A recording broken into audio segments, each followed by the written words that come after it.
Salutations fraternelles à vous mes bien-aimés, salutations à vous qui venez de vous joindre à nous dans ce beau cadre évangélique de l'émission Je n'ai point hôte de l'évangile avec le pasteur Philippe Njoli comme hôte principal.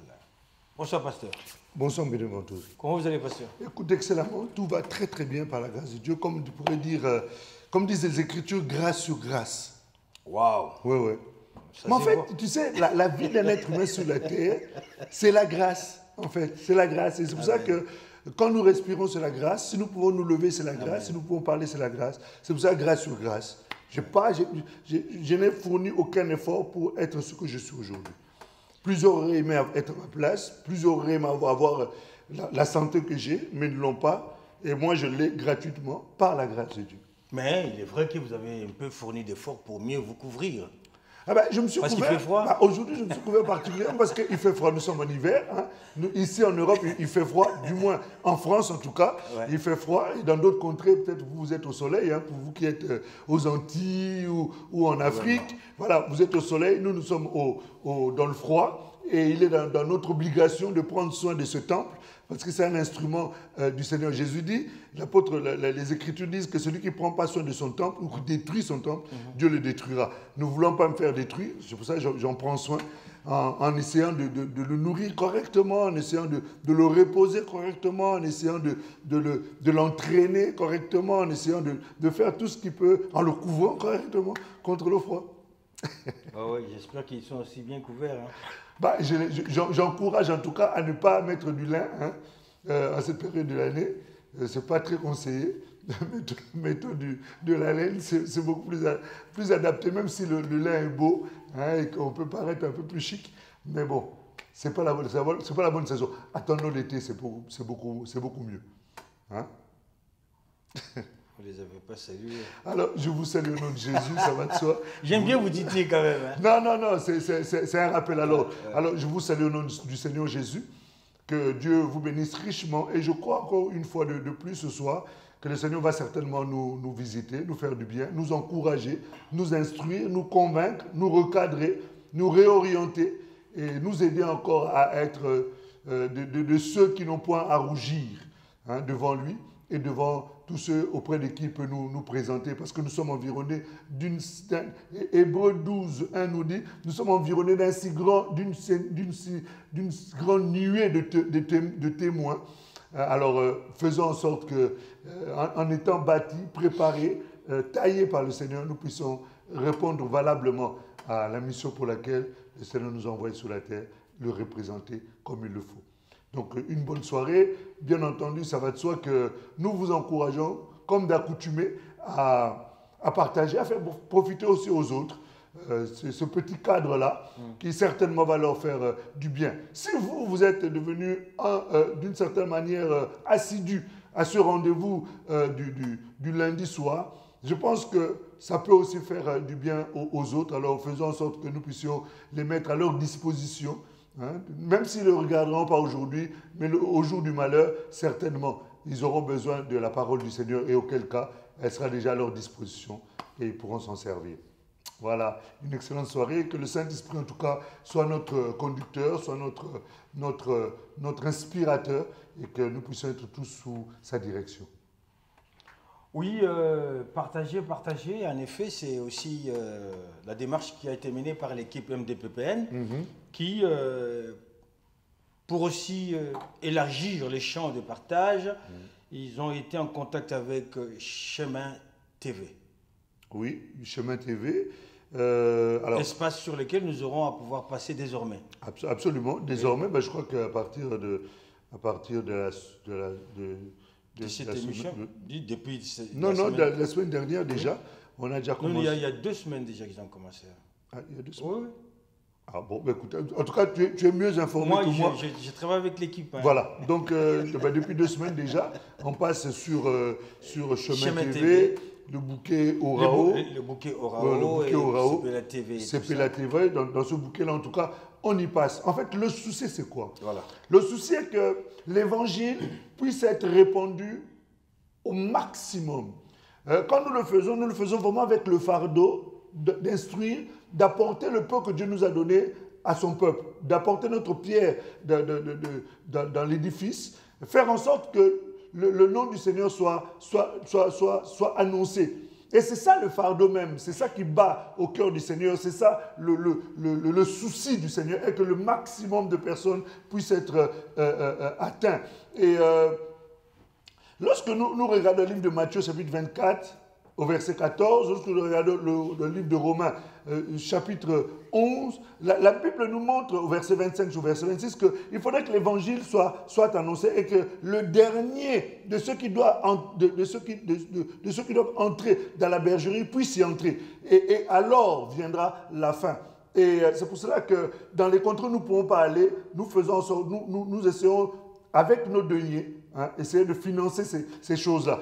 Ça n'exclut pas que si aujourd'hui Dieu vous met à cœur de soutenir l'œuvre que nous sommes en train de faire au travers des MDPPN, vous êtes les bienvenus. Et d'ailleurs, nous vous interpellons par rapport à cela. Néanmoins, avec les moyens que le Seigneur nous donne, nous mettons ça au service de l'Évangile pour faire en sorte que le nom du Seigneur soit répandu et que sa grâce soit accordée à tous ceux qui, au loin, peuvent aussi en avoir besoin. Je n'irai peut-être jamais dans ma vie dans l'Océanie, je n'irai peut-être jamais dans ma vie dans ces contrées-là, peut-être en Australie, je n'y arriverai jamais, peut-être, enfin, je ne sais pas comment le Seigneur me conduira demain, mais toujours est-il qu'avant que je n'y arrive, au moins, l'émission est arrivée, la parole de Dieu est arrivée pour que le maximum de personnes puissent être édifiées, touchées, instruites, corrigées, visitées, guéries, libérées, au travers de l'Évangile, qui est une puissance. Nous reconnaissons que l'Évangile est une puissance pour le salut de quiconque croit. Et c'est pour ça que nous mettons ça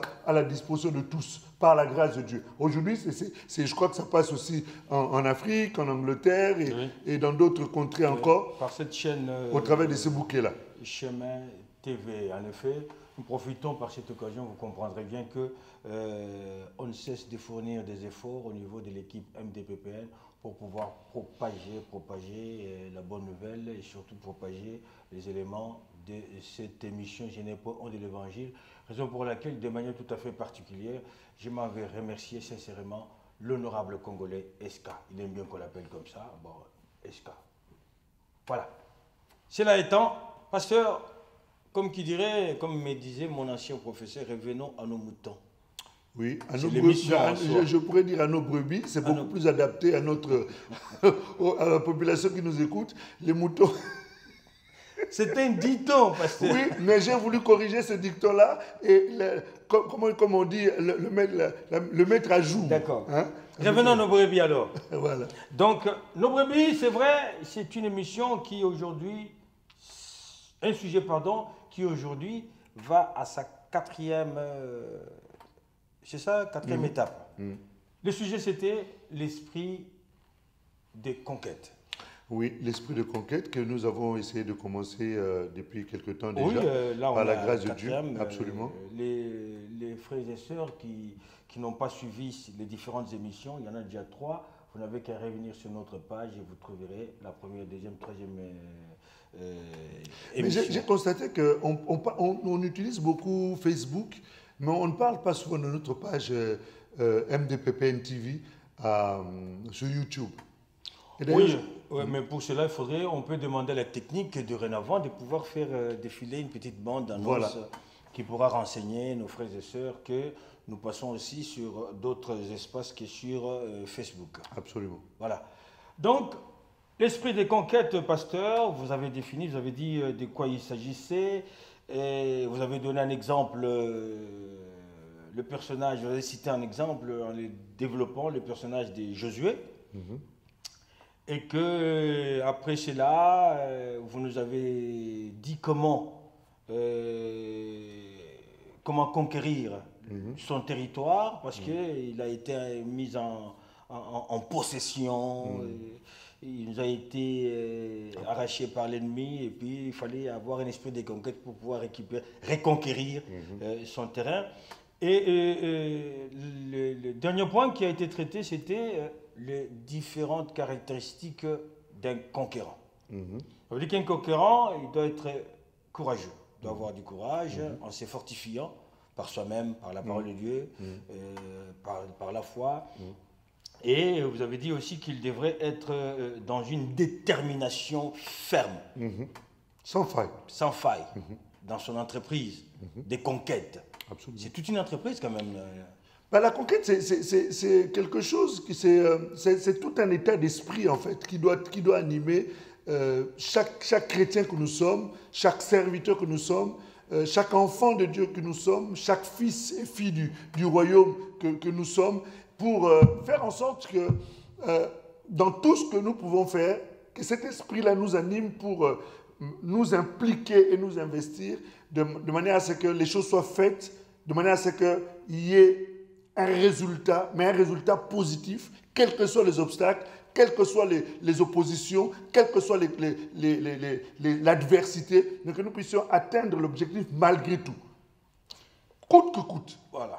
Et la dernière notion qui a été soulevée en ce qui concerne les caractéristiques d'un conquérant, c'est un esprit de conquête, c'est un esprit aussi de combativité. Absolument. Qui parle de combativité sous-entend le combat. Absolument. Oui. Et par de combativité, ça va de soi, on parle du combat. Et quand on parle déjà de la conquête, la conquête, dans sa définition même, c'est le fait de conquérir un territoire par les armes. Tu vois. Donc, quelque part, dans la notion de la conquête, quand on parle des armes, on parle du combat, on parle de la guerre. Est-ce qu'on peut conquérir sans combattre? C'est difficile de conquérir sans combattre. À moins de ramasser seulement les choses. Quoique dans notre histoire, Jésus a déjà vaincu. Amen, amen. Le combat a déjà été vaincu, a déjà été livré à la croix de Golgotha, selon Colossiens chapitre 2, verset 14. Et Jésus avait vaincu. Il a triomphé. Et Hébreux 1 Jean 3, 8 nous explique que le Fils de l'homme a apparu pour détruire les œuvres des ténèbres. En fait, ça c'est un autre aspect du combat que nous n'aurons peut-être pas l'opportunité d'aborder aujourd'hui, parce que ce qui nous intéresse particulièrement aujourd'hui, c'est parce que dans le combat, on entend plusieurs types. Il y a plusieurs types de combats. Tu vois, et moi, j'aimerais aujourd'hui parler d'un combat que l'apôtre Paul a relevé dans le livre de Colossiens, au chapitre 2, à partir du verset 1 jusqu'au verset 3, tout en sachant que notre texte de base, c'est Deutéronome, Josué, chapitre 1, verset 1 à 11. Mais au niveau du combat, et au niveau du nous combat, avons fait cette lecture-là la semaine dernière. Voilà. Donc, voilà, Colossiens chapitre 2, verset 1 à 3, où l'apôtre est en train d'expliquer, il dit, j'aimerais quand même qu'on puisse le lire, c'est important pour la compréhension, parce que tout le monde n'a pas forcément suivi la précédente émission. Colossiens chapitre 2, verset 1 à 3. Oui. Colossiens 2, 1 dit, je veux en effet que vous sachiez combien est grand le combat que je soutiens pour vous et pour ceux qui sont à l'Odyssée et pour tous ceux qui n'ont pas vu mon visage en la chair. Ok, on peut s'arrêter là dans un premier temps. Alors, l'apôtre est en train de montrer que, vous savez, j'aimerais que vous sachiez combien est grand le combat que je livre pour vous. Donc, il montre qu'il livre un combat, mais il identifie ce combat-là en disant que c'est un grand combat qu'il est en train de livrer. Donc, l'apôtre met quand même un point, et nous ne parlons pas de n'importe quel apôtre, nous parlons de l'apôtre Paul, qui est celui au travers de qui Dieu a, quelque part, organisé l'Église, que Dieu a démontré une certaine capacité de révélation dans la connaissance des Écritures. Nous parlons de l'apôtre de référence quasiment pour nous, les païens, parce que c'est lui qui nous a apporté l'Évangile, parce que Dieu l'a envoyé auprès des païens, comme il a envoyé Pierre auprès des Juifs, entre guillemets. Tu vois? Et c'est pour cela qu'ici, il dit, je livre un grand combat. Et cette notion-là, ou cette pensée du combat, nous retrouvons cette même pensée-là dans toujours le livre de Colossiens, parlant d'Épaphras, qui était un des compagnons de Paul. Oui. Et Épaphras est en train de dire dans le livre des Galates, au chapitre 4, au verset 12, il est en train de dire ceci, il dit, Épaphras, qui est des vôtres, vous salue, serviteur de Jésus-Christ, il ne cesse de combattre pour vous dans ses prières, afin que vous teniez bon comme des hommes faits, pleinement disposés à faire toute la volonté de Dieu. Donc on montre ici que lui aussi, il livre un combat. Mais Paul parle d'un grand combat. Oui, Paul, il parle. Est-ce qu'il y a des petits combats, pasteur? En fait, Ou de moindres combats. Certainement, il y a de moindres combats.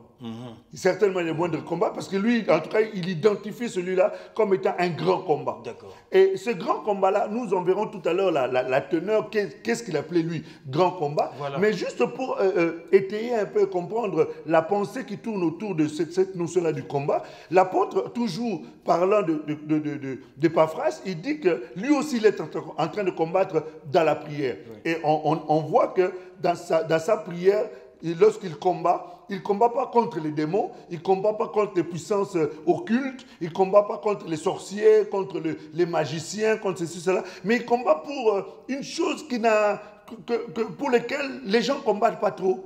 Parce que souvent, quand on parle de combat, on imagine souvent les démons, on chasse les démons, on combat contre les esprits des maris des eaux, maris de nuit, les démons des eaux, ainsi de suite. Donc, bref, je ne veux pas trop m'étendre là-dessus. C'est souvent sur cet angle-là, quand on parle du combat. Mais ici, ils sont en train de parler d'un autre type de combat. Il dit dans les livres de 1 Timothée chapitre 1, au verset 18, il dit à l'apôtre Paul, selon les prophéties qui ont été données à ton sujet, je veux que tu combattes le bon combat.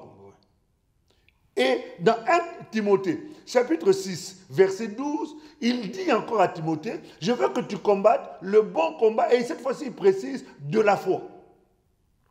Donc, il est en train de montrer que le combat qu'il faut livrer, et qu'il appelle bon combat, parce qu'il y a certainement des mauvais combats, ouais. Des combats qui n'ont pas lieu d'être, par exemple. En fait, on est en train de combattre quelquefois en battant l'air. Parce qu'il n'y a pas à combattre. Il n'y a rien à combattre, en fait. Oui. Tu vois, quelqu'un sort de chez lui, il va au travail, il rentre chez lui. Lorsqu'il arrive chez lui, il commence à combattre les esprits de poursuite. Enfin, je veux dire, qui t'a suivi? Vous l'avez dit lors de la première étape, voilà. Donc, il fallait faire une espèce de diagnostic de la situation dans laquelle on se trouve avant de pouvoir s'engager. Aussi. Et ça encore, c'est encore un autre aspect pour lequel on n'aura peut-être pas forcément le temps d'en parler. On ne pourra pas combattre sans savoir qui est l'ennemi. Voilà. Mais quelquefois, il n'y a aucun ennemi, il n'y a rien. Tu vois, il n'y a rien. Ouais. En fait, ce qui me révolte, frère, c'est qu'on a donné tellement des enseignements aux enfants de Dieu, et ces enseignements-là, parce que la foi vient de ce qu'on entend, ces enseignements-là ont rendu les gens paranoïaques. C'est-à-dire que les gens ne marchent plus avec la notion de la présence de Dieu, mais avec la notion des démons. Regarde, la Bible dit dans le livre d'Hébreux, je crois au chapitre 1, que Dieu a mis au service des saints, les anges, pour ceux qui sont destinés au salut. Donc, partout où je suis, quel que soit l'endroit où je me trouve, quel que soit le lieu où je dors, que je l'ai demandé ou que je n'ai pas demandé, les anges sont dans l'obligation, j'ai bien dit dans l'obligation de m'entourer et d'être à mon service. Parce que je suis destiné au salut. Tu vois, la Bible dit l'ange éternel campe autour de ceux qui le craignent, pour les arracher au danger. Donc, peu importe le lieu où je me trouve, les anges sont obligés de me garder. Alors, les gens sont en train de chasser les démons, alors que les anges qui sont autour de moi sont là pour faire ce service-là. Et non aucun mot d'ordre. Ils n'ont pas besoin de mot d'ordre. Le mot d'ordre a déjà été donné. Ah bon? C'est qu'ils sont à notre service. Oui. Ils sont là pour apporter les messages, ils sont là pour combattre, ils sont là pour me protéger, ils sont là pour ça. La Bible dit ceci, dans le livre de 1 Jean chapitre 1. À quoi servirait-il à ce que nous nous appliquons dans le combat, s'il y a les anges? Je suis en train de parler d'une certaine... J'aimerais que tu puisses bien comprendre la nuance que je vais apporter. D'accord. Là, je suis en train de parler du bon combat. Oui. Tu comprends? Le bon combat de la foi, vous avez dit. Dans le combat, oui, le bon combat de la foi. Et nous en comprenons tout à l'heure un peu l'ouverture un peu. C'est que, normalement, en tant qu'enfant de Dieu, c'est vrai qu'il y aura des combats. Je ne nie pas ça. Je sais que le monde est ténèbres. Je suis moi-même pasteur et je suis confronté à ces réalités-là. Mais ce que je veux emmener le peuple de Dieu à comprendre, c'est qu'avant de pouvoir parler d'un démon, avant de pouvoir chasser les démons ou essayer de combattre des esprits, je dois d'abord savoir que moi-même, en tant qu'enfant de Dieu, né de nouveau, rempli du Saint-Esprit, il y a une mission qui a été donnée, un ordre auquel les anges ne peuvent pas y déroger, c'est de me protéger parce que je suis destiné au salut. Donc, que les esprits me suivent, ils ont le droit, les démons. C'est leur boulot. Il faut bien qu'ils fassent ce pourquoi ils existent, parce que Dieu fait toutes choses pour un but. Donc, qu'ils me cherchent, il n'y a pas de problème. Mais avant même de penser aux démons, ceux qui m'entourent, c'est d'abord les anges. Tu comprends? Donc, c'est pour ça qu'il est important, dans notre esprit, que nous puissions avoir ces notions-là, de peur que nous vivions avec des craintes. Nous n'avons pas à vivre avec des craintes, nous n'avons pas à vivre avec des appréhensions. Nous n'avons pas. La Bible dit, dans le livre de Job, et j'aime beaucoup ce passage 3, versets 25 à 26, la Bible dit que ce que je crains, c'est ce qui m'arrive. Ce que je redoute, c'est ce qui m'atteint. Je n'ai ni paix, ni repos, et le trouble s'est emparé de moi. Et j'ai l'impression que beaucoup de chrétiens vivent dans une dimension où ils vivent dans la peur, dans la crainte. Nous n'avons pas à vivre dans la crainte parce que les anges sont là à notre cerveau pour nous protéger. Le Seigneur lui-même veille sur nous. La Bible dit, dans le livre de Jean, au chapitre 10, à partir du verset 28 jusqu'au verset 29, la Bible dit, celui qui est dans le creux de ma main, nul ne peut le ravir. Parce que mon Père est plus grand que tous. Tu comprends? De plus, la Bible nous dit que avant que quelqu'un entre dans la maison d'un homme fort, il faut d'abord qu'il arrête, qu'il lie l'homme fort, et ensuite il peut piller la maison.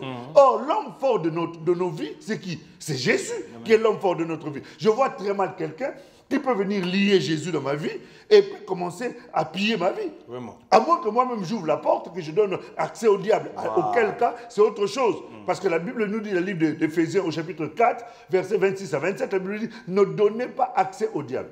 Et 1 Corinthiens nous dit, ne donnez pas avantage au diable parce que vous en connaissez les desseins. Et les desseins du diable sont écrits dans le livre de Jean, chapitre 10, verset 10, qui vient pour détruire, voler et égorger. Donc, dès le moment où moi je ne donne pas accès au diable, il ne peut en aucune manière m'atteindre. Alors, pasteur, parlez-nous quand même de ce combat, oui, ce bon combat de la foi. C'est pour ça que je disais qu'il faudrait que nous puissions combattre le bon combat de la foi. Ce bon combat de la foi consiste, parce que l'apôtre est en train de nous expliquer quelque chose de très important dans le livre de Jude. Jude 3. Est-ce que tu peux nous lire ça, s'il te plaît? On va essayer de lire un peu quelques versets bibliques. Ça va nous aider un peu à comprendre un peu ce que nous sommes en train de dire. Parce qu'il est nécessaire que chacun comprenne que l'apôtre, j'ai bien dit l'apôtre, le grand combat. Là, vous commentez le grand combat. Ce grand combat-là, c'est au-delà même de ce que nous pouvons comprendre. Jude 3. Jude 3 dit, bien-aimés, comme je désirais vivement vous écrire au sujet de notre salut commun, je me suis senti obligé de le faire afin de vous exhorter à combattre pour la foi qui a été transmise aux saints une fois pour toutes. Voilà, l'apôtre Paul dit, il faut combattre le bon combat de la foi. Et ici, Paul explique dans le livre de Jude, il dit qu'il faudrait que... les Écritures, du moins, sont en train d'expliquer ici qu'il faudrait que nous puissions combattre pour la foi qui a été transmise une seule fois au sein. Donc ici, quand on est en train de parler de la foi qui a été transmise une fois au sein, on n'est pas en train de parler de la foi comme nous l'entendons d'une manière habituelle. Ce n'est pas la foi selon Hébreux 11 où la Bible déclare que la foi c'est une ferme assurance de choses qu'on espère, une démonstration de celles qu'on ne voit pas, pour l'avoir possédée, ainsi de suite. Les anciens ont obtenu un témoignage favorable. Nous ne parlons pas de cette foi-là. Nous sommes en train de parler de la foi comme étant la parole de Dieu. Et c'est pour cela qu'il est important de comprendre que le premier combat pour lequel nous devons livrer, et le plus grand des combats, c'est de maintenir la parole de Dieu d'une manière pure. Les Écritures disent, dans le livre d'Éphésiens, chapitre 2, verset 20, l'apôtre Paul dit, nous avons été bâtis sur les enseignements des apôtres et des prophètes. Donc, lorsque nous sommes en train de parler des apôtres et des prophètes, nous sommes en train de parler du fondement qu'ils nous ont laissé. Ils nous ont laissé l'évangile, la parole de Dieu. Philippiens chapitre 1, au verset 27 jusqu'au verset 29. J'aimerais que nous puissions le lire parce que ça nous aide à évoluer un peu dans notre partage. Philippiens chapitre 1, verset 27 à 29. Parce que tu vois, quand nous comprenons que la foi, c'est l'ensemble des Écritures qui nous a été transmises une seule fois, au sein. Philippiens chapitre 1, verset 27 à 29. S'il te plaît, frère Ventouze. Je vous en prie. 27 à 29. Supportez-nous et lisez avec nous la parole de Dieu. Ça va nous aider parce que la Bible dit que les Écritures ne peuvent être l'objet d'une interprétation particulière, mais les Écritures s'interprètent par elles-mêmes. C'est pour ça que nous essayons de lire un peu aujourd'hui pour essayer de nous comprendre. Philippiens 1, 27 dit « Seulement conduisez-vous d'une manière digne de l'évangile de Christ, afin que soit que je vienne vous voir, soit que je reste absent, j'entends dire de vous que vous demeurez ferme dans un même esprit, combattant d'une même âme pour la foi de l'évangile. » Alléluia. Combattant d'une même âme, pourquoi? Pour la foi de l'évangile.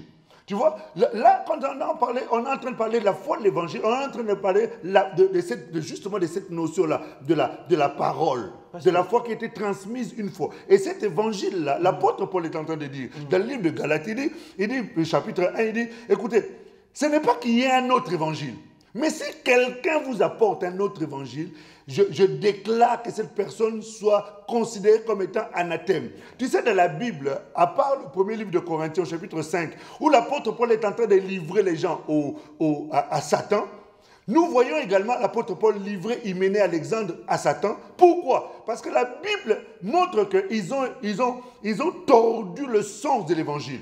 Et le fait d'avoir tordu le sens de l'évangile, l'apôtre les a livrés à Satan. Non pas parce qu'ils ont commis adultère ou impudicité, mais parce qu'ils ont tordu le sens. Et le fait de tordre le sens, ils sont en train de combattre la chose la plus importante.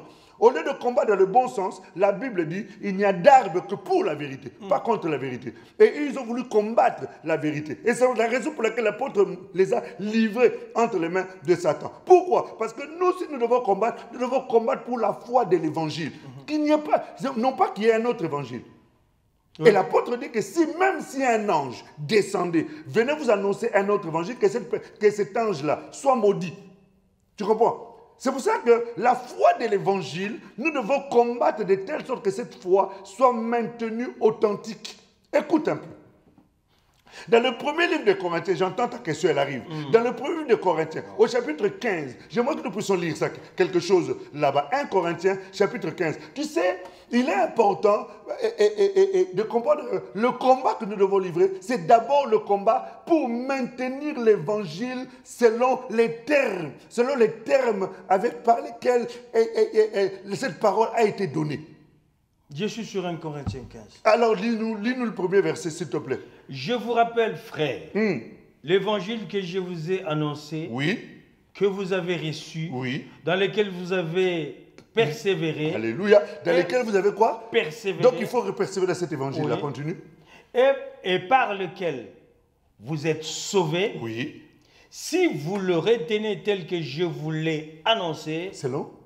Autrement, vous auriez cru en vain. Ok. Si vous retenez selon les termes que je vous ai annoncés, c'est-à-dire que nous ne pouvons pas nous permettre de changer les termes par lesquels l'évangile nous a été donné. Et c'est le combat que nous devons livrer pour maintenir l'évangile. Pourquoi? Nous devons le maintenir de peur que nous puissions croire en vain. Et si nous regardons un peu plus bas, l'apôtre est en train d'expliquer, il dit, ce que je vous avais annoncé, c'est que Christ est mort selon les Écritures. Il est ressuscité selon les Écritures. Pourquoi? Pour montrer que l'évangile, c'est le socle. Et cette parole-là, qui nous a été transmise une seule fois, nous devons combattre pour les garder en ces termes-là. Pourquoi nous sommes en train de combattre pour les garder en ces termes? Parce que la Bible déclare, et c'est ce que Jean est en train de dire dans le premier livre de Jean, et les évangiles, les épîtres selon Jean, il dit, l'antéchrist est déjà là. Et il est déjà à l'œuvre. L'esprit de l'antéchrist. Or, quand on est en train de parler de l'esprit de l'antéchrist, c'est de l'esprit qui vient pour contredire Christ. Christ, c'est les Écritures. Tout à fait. Christ, c'est la parole révélée. Christ, c'est la parole ointe. Et l'antéchrist vient s'infiltrer au travers du mensonge. Tu vois, regarde, la Bible dit ceci, dans 1 Thessaloniciens, pour ne pas avoir eu l'amour de la vérité, Dieu leur a donné un esprit d'égarement afin qu'ils puissent croire au mensonge. C'est-à-dire que quelqu'un peut se lever sur la chair, vous parlez pendant 2 heures, mais il ne parle que du mensonge tout en utilisant la Bible. Alors, si tu n'as pas combattu pour maintenir l'évangile, qui est la vérité, parce que Jésus, c'est Christ, c'est Jésus. Tu vois, Christ, c'est la parole. Christ, c'est la vérité. Et Jésus dit, quand il était venu dans Jean 14, verset 6, il dit, je suis le chemin, je suis la vie et je suis la vérité. Donc, si nous devons prêcher la vérité. Or, la vérité, c'est l'évangile. Tu comprends? Donc, si nous devons livrer un combat, notre combat doit être de maintenir l'évangile dans sa pureté. Sans qu'il y ait altération de cette parole-là, sans que ça soit altéré, sans que ça soit biaisé, sans que ça soit utilisé avec des mobiles impurs. La Bible déclare qu'il y a de ceux qui prêchent pour leur intérêt, de ceux qui prêchent pour leur propre gloire. Mais lorsqu'ils prêchent, ils ne prêchent pas l'évangile. Ils sont en train d'utiliser l'évangile comme source de manipulation pour attirer les gens vers eux afin de leur soutirer quelque chose. Donc, nous sommes en train de comprendre que l'évangile, c'est quelque chose de très, très important et qu'on ne peut pas s'amuser avec l'évangile. Je vous avais dit la dernière fois, la Bible dit que dans les temps dans lesquels nous sommes, les gens se feront parce qu'ils aiment les choses qui démangent leurs oreilles. Ils auront la démangeaison d'entendre les choses qui leur sont agréables. Qu'est-ce qu'ils vont faire? Ils vont se faire une foule de docteurs. Quand on dit une foule, c'est-à-dire c'est une quantité incontrôlable, incalculable, qu'on ne peut pas mesurer. Une foule de docteurs, mais qui sont faits par les hommes. Et quand ces gens-là vont se lever, cette foule de docteurs-là, ils ne se lèveront pas pour parler de l'évangile. Ils se lèveront pour parler des choses qui leur sont agréables. L'apôtre, un jour... Foule de docteurs, c'est une foule de connaisseurs. Mais ce sont des gens qui connaissent et qui peuvent se lever, démontrer par les Écritures. De par leur notoriété, toute phrase qui sort de la bouche, c'est une vérité. Pourtant, tous ces gens-là, ils ne parlent pas de la vérité. Voilà. Ils ne parlent pas de l'évangile. Parce que ce sont des docteurs qui ont été faits pour satisfaire les oreilles des hommes, satisfaire les besoins des hommes. L'évangile n'est pas là pour satisfaire les besoins des hommes. L'évangile est là pour satisfaire les besoins de Dieu dans la vie des hommes, pour bâtir les hommes et les préparer à être capables de vivre Christ. Parce qu'ici, il s'agit de la vie éternelle. Quand l'apôtre Paul est en train de parler de ces choses-là, il est en train de montrer que ces foules de docteurs parleront, mais ça sera pour satisfaire les hommes. Et c'est pour ça qu'il est important de combattre pour l'évangile, la foi de l'évangile. C'est-à-dire, c'est une parole que nous devons maintenir pure, une parole que nous devons maintenir dans son essence même. Tu vois, l'apôtre Pierre étant avec Jésus, après qu'il a entendu Jésus parler dans le livre de Jean chapitre 6, Jésus leur dit, il faut que vous mangez ma chair, ainsi de suite. Il a dit, mais cette parole est dure, mais qui peut l'écouter? Et la Bible déclare que les gens sont partis. Quand ces gens-là sont partis, c'est parce qu'on leur a prêché la vraie parole. De manger l'agneau dans son entièreté, manger la parole de Dieu sans l'altérer et sans chercher à plaire aux hommes. L'apôtre Paul dit dans le livre de Galates, si je cherche, je crois Romain, il dit, si je cherche encore à plaire aux hommes, c'est que je ne suis pas serviteur de Dieu. Tu comprends? C'est que l'évangile, dans sa pureté, dans son authenticité, n'est pas là pour faire plaisir aux gens. C'est pour emmener les hommes à être propres à toute bonne œuvre. Et pour que ce jour-là, l'Église soit sanctifiée, purifiée et qu'elle soit irrépréhensible pour la rencontre avec le Seigneur. C'est pour cela que si nous devons combattre, le combat que nous devons combattre, c'est de faire en sorte que l'Évangile soit maintenu dans sa pureté. Et lorsque nous sommes en train de parler dans le livre de Colossiens, l'apôtre Paul est en train de dire ceci, dans Colossiens 4.12, lorsque nous avons lu concernant notre bien-aimé Épaphras. Lorsque Épaphras prie, il prie que pour les gens soient arrivés à devenir parfaits en Christ. Tu comprends? Maintenant, La réalité qui se trouve dans nos vies en tant que chrétiens, dans nos églises en tant que chrétiens, dans nos communautés ou dans nos églises locales, entre guillemets, et voire même dans le corps du Christ. J'avais évoqué la dernière fois qu'aujourd'hui, on trouve la concurrence, on trouve les compétitions. C'est déjà un terrain qui a été conquis. Mais écoute maintenant ce que l'apôtre Paul est en train de dire. Colossiens chapitre 2. J'aimerais maintenant que tu puisses me lire au verset 2. Écoute un peu. Ce pourquoi il est en train de combattre. Colossiens 2, c'est le passage que nous avons lu tout à l'heure. On a lu le premier verset, sous lequel j'ai essayé un peu d'intervenir. Maintenant, au verset 2, il est en train de nous expliquer quelque chose. Colossiens, chapitre 2. Et deuxième... Colossiens, chapitre 2, verset 2. À partir du verset 2. Rendez majeur parfaite. Non. C'est pas ça. Ouais. Finalement, la technologie, là, ça n'a pas toujours... Elle est faite de main d'homme, pasteur. Oui, voilà. On a trouvé afin, c'est ça? Oui. Afin qu'ils aient le cœur rempli de consolation, qu'ils soient unis dans la charité et enrichis d'une pleine intelligence pour connaître les mystères de Dieu, savoir Christ. Alléluia. Voilà les combats qu'il est en train de livrer. Il appelle ça le grand combat. Quand il appelle le grand combat, ça n'a rien à voir avec les histoires des démons. Ici, il est en train de montrer que ce grand combat pour lui, c'est que, afin que les gens aient la consolation. La consolation, c'est cette capacité-là, comme il explique lui-même dans le livre d'Éphésiens, dans le livre de Philippiens, chapitre 4, verset 4, il dit « Réjouissez-vous ». Je le répète, réjouissez-vous toujours.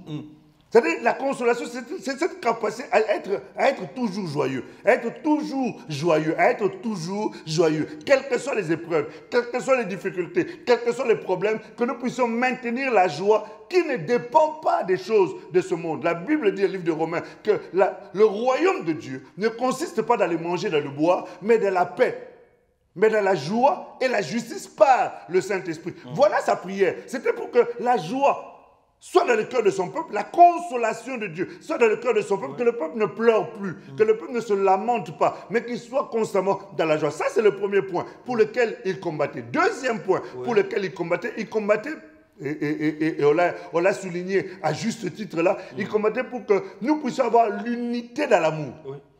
Tu sais, quand j'ai commencé à comprendre ces choses, je me suis dit, mais j'ai l'impression qu'on est complètement loin de ce que le Seigneur attend de nous. Nous devons avoir l'unité dans l'amour. Et quand on est en train de parler de l'unité dans l'amour, on est en train de nous montrer qu'il y a un travail à faire. Tu vois, l'unité dans l'amour. L'unité dans l'amour. C'est-à-dire que quand on est en train de parler de l'unité dans l'amour, bien entendu, on repart à l'église primitive qui est l'église de référence. Dans Actes, au chapitre 2, verset 41 jusqu'à la fin. On regarde dans Actes chapitre 4, à partir du verset 32, on est en train de montrer que la Bible dit la multitude, notamment Actes chapitre 4, verset 32, elle dit la multitude de ceux qui avaient cru n'était qu'une âme et un même cœur. Alors imagine-toi, quand on parle de la multitude, on est en train de parler d'une église où il y avait à la première évangélisation 3000 âmes, à la deuxième évangélisation 5000 âmes, donc il y avait plus de 8000 âmes dans cette église-là. Mais la Bible nous dit que la multitude de ceux qui avaient cru n'avaient qu'un cœur, n'avaient qu'une âme. Mais de quelle dimension? Quelle dimension? Aujourd'hui, dans nos assemblées, que quelqu'un lève la main et dise, dans notre assemblée, nous ne sommes qu'une même âme. Alors, je crois que ce gars-là risque d'être lapidé. Et pourtant, Dieu nous a montré l'échantillon de l'Église. Et dans cet échantillon-là, il montre que c'est tout à fait possible. Mais pour que nous puissions atteindre cette dimension-là, d'avoir une même âme, un même cœur, l'apôtre dit, il combat le grand combat. Et son grand combat, c'est que l'unité soit maintenue dans l'Église, dans l'amour. Ouais. Tu vois? Donc, ça veut dire que l'Église doit être un. L'Église doit être un seul corps. Et pour être un seul corps, ça demande à ce que nous puissions combattre. Pas combattre contre les chasser. Mais nous sommes en train de combattre pour que nous puissions avoir l'unité dans l'amour. Quand on parle de l'unité, dans les livres de Philippiens, du moins Éphésiens chapitre 4, l'apôtre Paul est en train d'expliquer, je crois, au verset 3, il dit que nous devons maintenir l'unité de l'esprit par le lien de l'amour, par le lien de la paix. Quand on est en train et la Bible va même plus loin, il dit « Efforcez-vous de maintenir l'unité de l'esprit par le lien de la paix. » Donc, on est en train de montrer que l'unité là dans l'amour, on doit s'efforcer pour cela. Tu vois, dans le livre de Colossiens, au chapitre 3, au verset 13, la Bible dit « Si quelqu'un a besoin de se plaindre de l'autre, pardonnez-vous mutuellement. » C'est-à-dire que même si tu as raison dans l'histoire, dans l'esprit du combat, dans l'esprit de la conquête, ta conquête doit faire en sorte que tu dois t'efforcer, tu dois supporter. Et lorsqu'on regarde dans le livre 1 Corinthiens, au chapitre 13, à partir du verset 4 jusqu'au verset 7, on est en train de montrer comment cet amour-là doit être manifeste. Tu comprends? Et l'apôtre dit que je livre le grand combat pour ça. Et, pardon. Oui. Après qu'il ait fini de parler de ce... je suis en train de survoler ça. Après qu'il ait fini de parler de cet aspect-là de l'unité par l'amour, je crois que chacun est en train de se retrouver dans ce que nous sommes en train de dire. Et il dit maintenant, et que nous puissions avoir la pleine intelligence pour comprendre le mystère de Dieu. Et ce mystère-là, il dit, c'est Christ. Amen. Et dans Colossiens chapitre 1, à partir du verset 27 jusqu'au verset 29, on est en train de nous expliquer que le mystère caché de tous les temps et de tous les siècles, révélé aujourd'hui pour nous, quel est ce mystère-là? C'est Christ en nous. Espérance de la gloire. Donc, si on doit combattre un combat, notre combat doit être dans le sens d'emmener Christ dans le cœur de toute personne et que cette personne-là puisse vivre Christ. Et c'est là le mystère caché de tous les temps. Il y a plusieurs mystères, bien entendu. Dans le livre de 1 Timothée, au chapitre 3, au verset 9, je crois, 8 à 9, mais plus le verset 9 quand même, où lorsqu'on est en train de parler des diacres, on dit il faut garder le mystère de la foi. Tu vois, et ce mystère de la foi, là, c'est Christ en nous. Donc aujourd'hui, enfin, tu sais, nous n'avons pas d'autres soucis. Notre souci, c'est que Christ soit installé et bien établi, ancré dans la vie de chaque enfant de Dieu. Et c'est ça le combat que l'apôtre Paul a appelé le grand combat. On a bien compris cela, pasteur. Mais du coup, vous s'aimez un peu, pas une confusion, mais disons-le, est-ce que vous venez de retracer deux aspects des combats? Des contextes des combats. Le premier contexte, c'est celui de le combat contre l'ennemi et tout ça. Et là, vous me dites le combat pour la foi. Ça fait deux contextes. Oui, justement. C'est pour ça que je disais tout à l'heure que l'apôtre appelle ça le grand combat. J'ai dit qu'il y a plusieurs types de combats. Tu comprends? Il y a plusieurs types de combats. Mais ici, par rapport à ça, moi, j'ai voulu m'arrêter. Vous pouvez intervenir là-dessus pour pouvoir conclure ce Alors, chapitre. il y a plusieurs types de combats. Pour moi, le combat que l'apôtre appelle le grand combat, on vient un peu d'en parler en quelques minutes. Bien entendu, on a survolé sur certains points. Mais il y a aussi d'autres types de combats où l'apôtre est en train d'expliquer le livre d'Éphésiens chapitre 6, à partir du verset 10 jusqu'au verset 18. Il dit, revêtez-vous des armes de Dieu afin de combattre contre les ténèbres, ainsi de suite. Bien entendu, on sait que celui qui amène les faussetés, c'est le diable. Donc, quelque part, notre combat, plutôt de nous focaliser sur les autres sur esprits, sur les esprits que nous connaissons, qui pourront nous troubler. Voilà, que nous connaissons, pour lesquels beaucoup de gens entrent dans les prières. Là, nous sommes en train de combattre, nous sommes en train de nous focaliser et de revenir sur quelque chose de fondamental. Parce que, tu sais quoi, quand tu as livré le combat de Christ, et que Christ habite en toi, toutes les autres choses, là, ça devient des choses subalternes. Tu vois, ça devient un combat subalterne. C'est pour ça que je disais, le combat prioritaire, c'est celui-là. Donc, tu vois, pasteur, maintenant, ça n'empêche, excuse-moi juste une seconde, et je comprends que tu gères ton temps. Les autres combats, selon ce que disent les Écritures, chasser les démons, ainsi de suite, ce n'est pas que ces combats-là ne soient pas des combats. C'est aussi des combats. Mais j'ai voulu juste parler d'un autre type de combat que peut-être que les gens ne mettent peut-être pas forcément en avant. c'est tout simplement ça. Il n'y a aucune confusion dans mes propos. En tout cas, ce n'était pas l'intention. D'accord. Voilà. Alors, c'est sur ce mot que nous allons terminer cette émission. Et pour ce faire, nous allons juste, pasteur, vous demander à ce que vous puissiez nous faire une prière. Aucun souci. L'entendement du peuple de Dieu soit disposé à tout ce qui a été dit ici. Bah, la prière, ça serait basée sur le livre d'Éphésiens, au chapitre 1, où l'apôtre Paul est en train de dire quelque chose de très important. Il dit ceci, dit, c'est pourquoi, moi aussi, ayant entendu parler de votre foi au Seigneur Jésus et de votre amour pour les saints, je ne cesse de rendre grâce pour vous. J'ai fait mention de vous dans mes prières, afin que le Dieu de notre Seigneur Jésus, le Père de gloire, vous donne un esprit de sagesse et de révélation dans sa connaissance, qu'il illumine les yeux de votre cœur, pour que vous sachiez quelle est l'espérance qui s'attache à son appel, et quelle est la richesse de la gloire de son héritage qu'il réserve aux saints, et quelle est envers nous qui croyons l'infinie grandeur de sa puissance, se manifestant avec efficacité par la vertu de sa force, qu'il a déployé en Christ en le ressuscitant des morts et en le faisant asseoir à sa droite dans les lieux célestes au-dessus de toute domination, toute autorité, toute puissance, toute dignité, tout nom, qui peut se nommer non seulement dans le siècle présent, mais encore dans le siècle à venir. Il a tout mis sous ses pieds et il a donné pour chef suprême à l'Église, qui est son corps, la plénitude de celui qui remplit tout en tous. Ma prière aujourd'hui est que le Seigneur illumine les yeux de ton cœur, que le Seigneur t'ouvre l'esprit et que tu comprennes que la priorité, c'est d'abord le royaume. La priorité, c'est de connaître Christ. La priorité, c'est d'être ancré, fondé, enraciné en Christ. Et c'est là, et pour cela, que Dieu illumine les yeux de ton cœur, que le Seigneur te visite par son esprit, qu'il te fasse comprendre quelles sont les priorités de son cœur.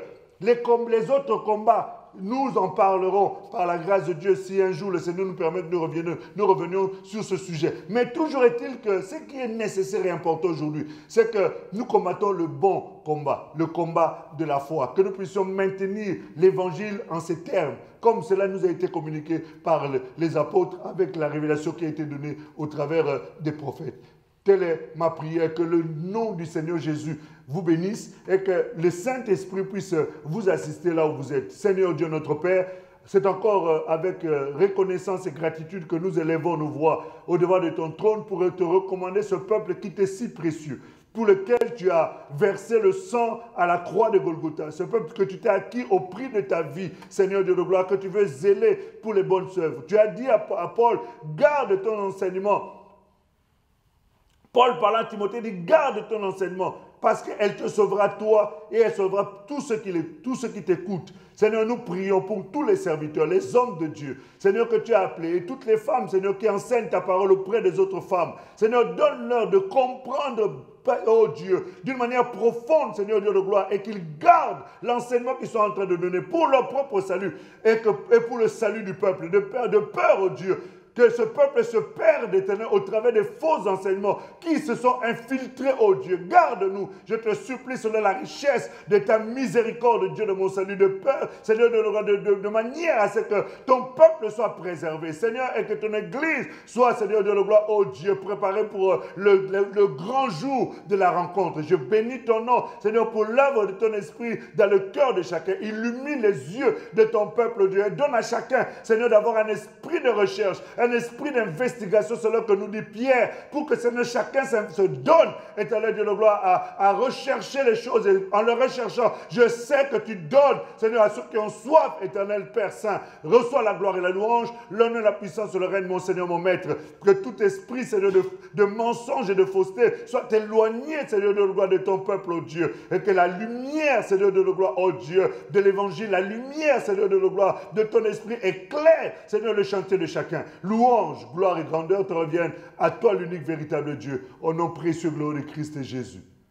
Amen. Amen.